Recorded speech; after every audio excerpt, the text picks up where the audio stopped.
Good morning, everyone. I'm Maureen Cushing, one of the co-founders of TechTable, and I'm very excited to be here chatting with Gokul Rajaram. He currently oversees Caviar, Square's growing food delivery service.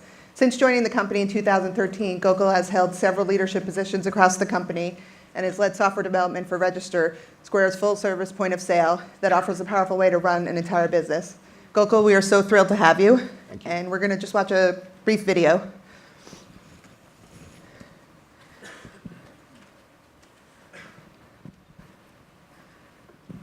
Most of the things we use every day, like phones and cars, have improved by leaps and bounds since their invention. Yet that magnetic stripe on the back of your credit card is the same technology you'd find in the tape in your Walkman. So, our credit and debit cards are about to get an upgrade. This new technology is called EMV, after Europay, MasterCard, and Visa who developed it, but it's sometimes referred to as chip cards or smart cards too.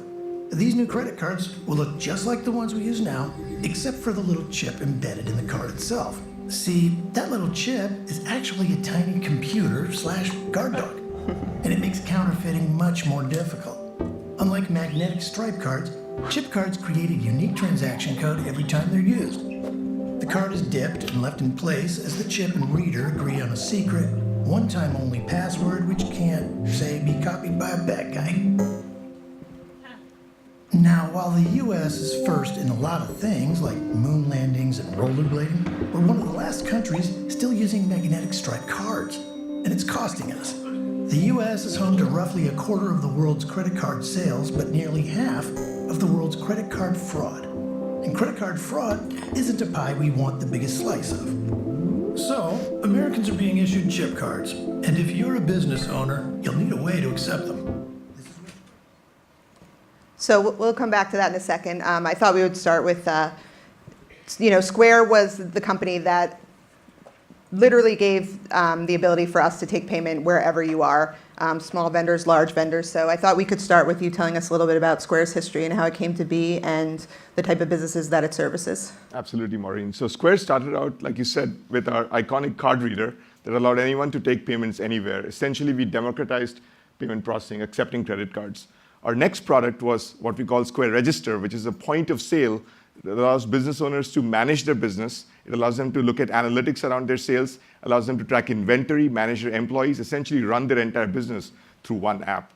Over the last few years, we've transformed into a commerce ecosystem. So we don't have one product, we have a suite of products that all work together. We have hardware, payments, and point of sale that help business owners run their business. We have financial services like Square Capital, which lends money, and payroll that help businesses invest in and grow their business. And we have marketing services like Square Marketing and Caviar, which is also a marketing service, in addition to being a logistics service that helps businesses attract new customers and retain their customers. So we think of it as payments and point of sale, marketing services, and financial services. But ultimately, we're all about helping businesses grow. All of those things, all the way from the first time we took a credit card transaction, was all about making sure a business doesn't miss a sale, can service every single customer who comes to that business, and we've basically built on top of that. So we're very, very focused on helping businesses grow. Started with the entrepreneurs and very small businesses. We've now evolved to service a wide range of sizes, verticals, hospitality being a very, very important vertical for us over the years. Great. So last year we were talking about EMV, and I think that was an acronym that was confusing everyone for a while. So, when I saw that Square video a while ago, it just made me kind of chuckle how simplistic it is to talk about to the overview of EMV and kind of makes everyone understand what it meant, what it means. And I've been following Square for a while just because of your development of hardware for EMV. And EMV has been wrought with friction and very slow for adoption in the hospitality industry because it's quite the challenge to figure out how to make that, especially for fine dining, how to make that experience feel holistic and okay for the guest when you're bringing over a Verifone to the table. So, Square has really pushed forward with hardware that's going to enable, already enabling EMV at the table, and also, trying to gain some momentum with Apple Pay. So if you could talk a little bit about that. And then the one other thing is just the amount of time it takes we've all been standing in the supermarket, standing in a Duane Reade, and you're watching that person in front of you awkwardly stand there while they're waiting for the screen to finally say you can remove your card. Sure. So I'd love to talk about what Square's doing to speed that up. Yeah. So I think first thing, and it was kind of interesting, EMV is becoming ubiquitous. It is going to be ubiquitous in the next year. It's already there. 75% of cards that Square sees have a chip on them. 75%. This is up from 40% a year ago. And so you can just plot this curve. It's going to go close to 100% very quickly. This means that all of us, every business out there has to think about how to process EMV. Now that said, EMV is slow.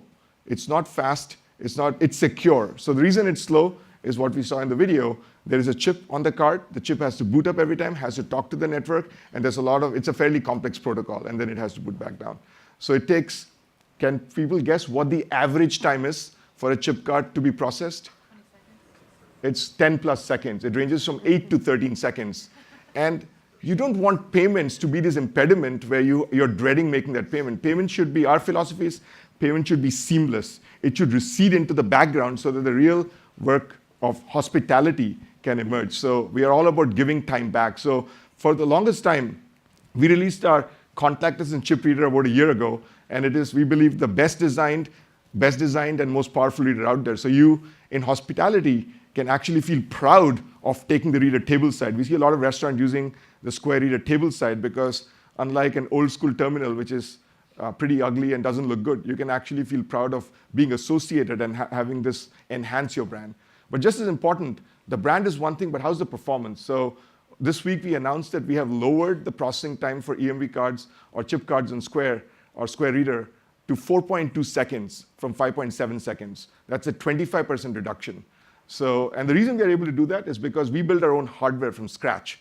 So we build custom components that allow us to maximize the performance of each step. We also build custom firmware and embedded software that allows us to take every single step in processing a transaction and make sure we shave off milliseconds from each of those steps, and ultimately results in a much faster transaction. Now 4.2 is great, but we're not satisfied there. We want to get it down to 3 seconds. So that's what we've said publicly. We want to get that transaction time down to 3 seconds of processing a chip card. We are hopeful to make strides there. That said, at the same time, even 3 seconds compared to contactless, which is Apple Pay, Android Pay, Samsung Pay, is not fast enough. So we are big proponents and fans of contactless. And we believe, especially those of you who've seen in other countries how contactless is taken off. In some countries, it's 50+% of transactions. We believe that is the ultimate in hospitality and speed, where you just tap your card or tap your phone, and boom, the payment just happens in the background. So our reader supports both contactless and chip cards. And we believe we have seen in certain demographics like millennials, the use of contactless in the form of Apple Pay, Android Pay, Samsung Pay is increasing. So you as a restaurateur, you as a hospitality person need to think about supporting not just chip cards, but also contactless forms of payment. That could potentially fulfill my dream of mobile pay and contactless leapfrogging EMV, and then we don't even have to talk about it anymore. We hope the same thing. We can put those 3 seconds aside and get back some time in our lives. I completely agree. Completely agree.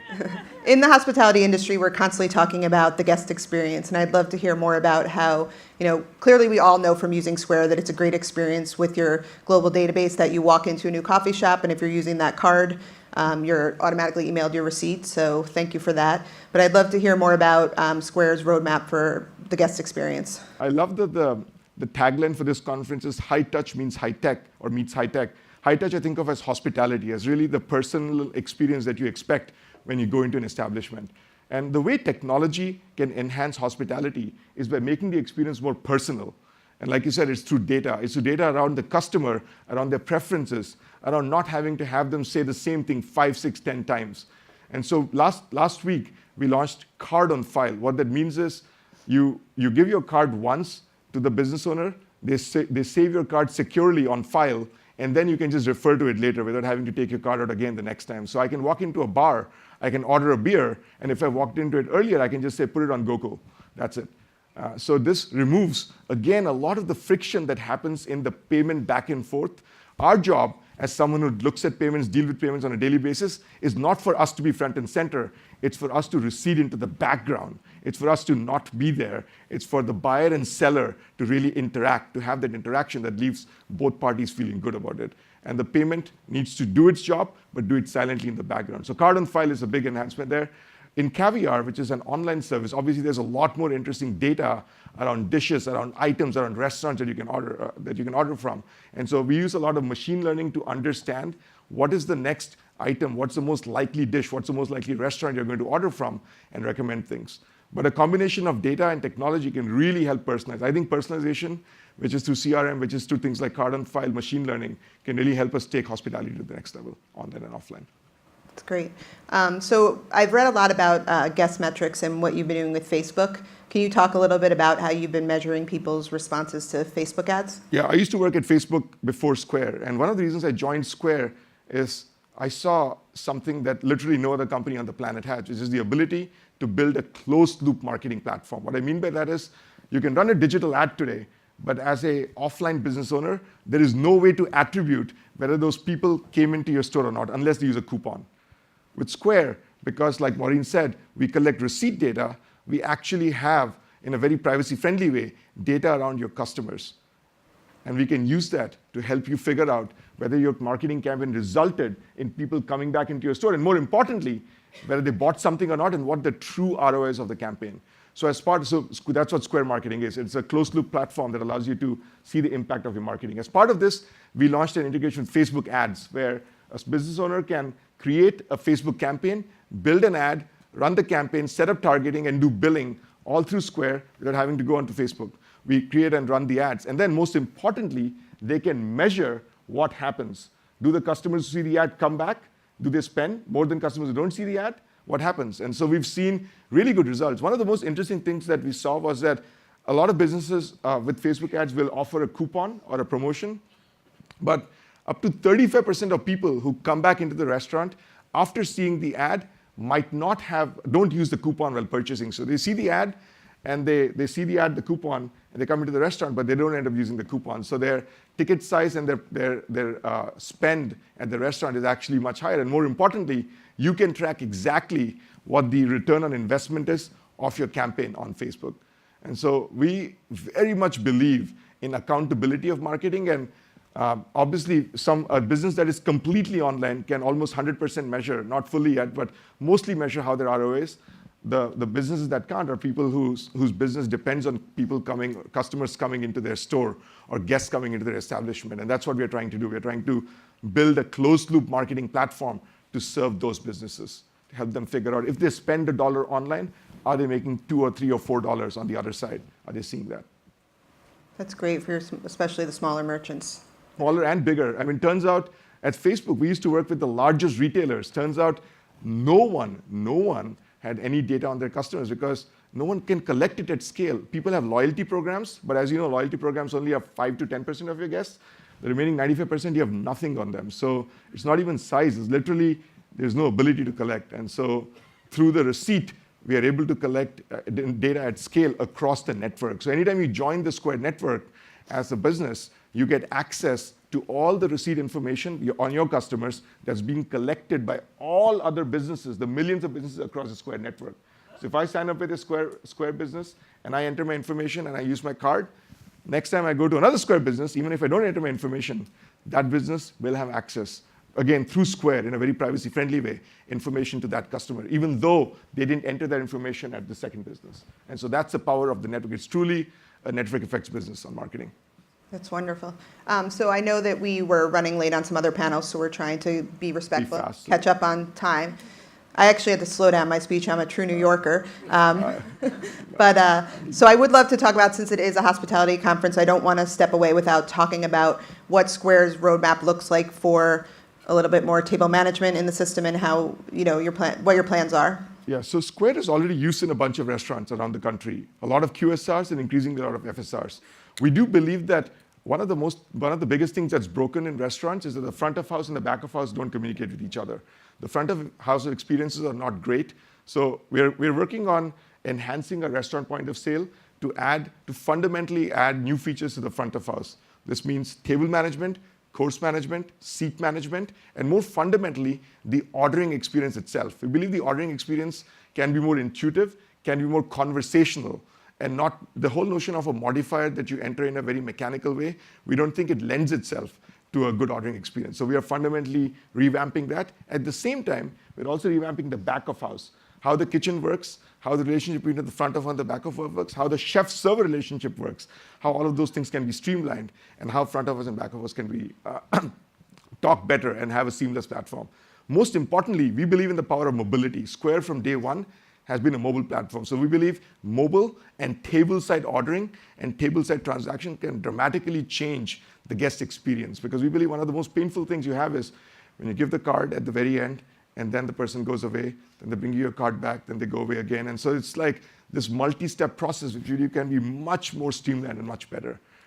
So there is actually a team in New York that's working on enhancing what we have on the restaurant side. If any of you are interested in participating in the alpha or beta or pilots of these features around point of sale, please email us at hospitality@squareup.com, and we'd love to talk with you, hospitality@squareup.com. But we are doing a pretty massive, large enhancement to the restaurant-facing point of sale features, both front of house and back of house at Square. Don't worry, I sat next to Gokul at dinner last night, and we got started. He's got a big list. Yep. So I'm really excited to see the future of Square. I might have a question there. Oh, sorry. Or should we finish our question? Oh, sorry. Hi. Somak from Armory Square Ventures. We invest in early stage tech companies, including food tech. So a quick question. When we talk to a lot of restaurant owners, we're excited to see that a lot of them are embracing digital point of sale technologies like Square. But still, many restaurants are still stuck in kludgy. Technology hasn't changed much, like the NCR Alohas of the world. And a lot of marketers, I know that's a big focus for Square, are also trying to find better ways to integrate their data to basically help target the customer better. But the people in the point of sale side tend to that's the holy grail. They want to keep that data. What's your own outlook in terms of, one, why more restaurants aren't embracing digital point of sale, and whether there will be an opportunity for other marketing tech companies to integrate with point of sale? Yeah, it's interesting. You set up my next answer perfectly, which is going to be around us building a platform. So what we realized is that we can wait around. There is a certain life cycle around point of sale. It's 7 to 10 years. Once you invest in a point of sale, you're loath to take it out unless something is really broken. I wanted to watch everything. So what we are doing is we are making Square an open platform. What this means is we want to integrate with the current point of sale, with the current tools you use today. We announced a partnership with Touch Bistro last month. Touch Bistro is a restaurant point of sale where you can use Square Payments, Square Hardware, Square Financial Services, working with Touch Bistro as a point of sale. We also announced a partnership with Upserve, which is a restaurant management analytics platform where you can again access Square's financial services like Square Capital while working with Touch Bistro, while working with Upserve. So we increasingly want restaurateurs to experience Square in their current context and get advantage or take advantage of the tools that we provide, even if they don't replace all of it. We believe over time there are these replacement cycles that they will ultimately go through. But we need to meet them where they are versus trying to get them to rip out the whole system and replace it with Square. So we want to be a platform. So we just got the hook. But Thank you. I don't want to let you leave, though, since you do oversee Caviar, and I just want to give you a second to just say what the future of Caviar is and if there will be an integration with the POS. Yeah, so Caviar, we think of it both as a delivery and logistics service and a marketing service. Delivery and logistics because we literally take over the complex operational tasks that restaurateurs have of managing a fleet for delivery. And we are 100% focused on food. We don't transport humans, we don't transport groceries, we don't transport pharmacies. Food has so many nuances around delivery, around hospitality, around how you have that human touch, around food quality, around the fact that pizza has to be kept hot and ice cream has to be kept cold, and how do you do that in a really optimal way.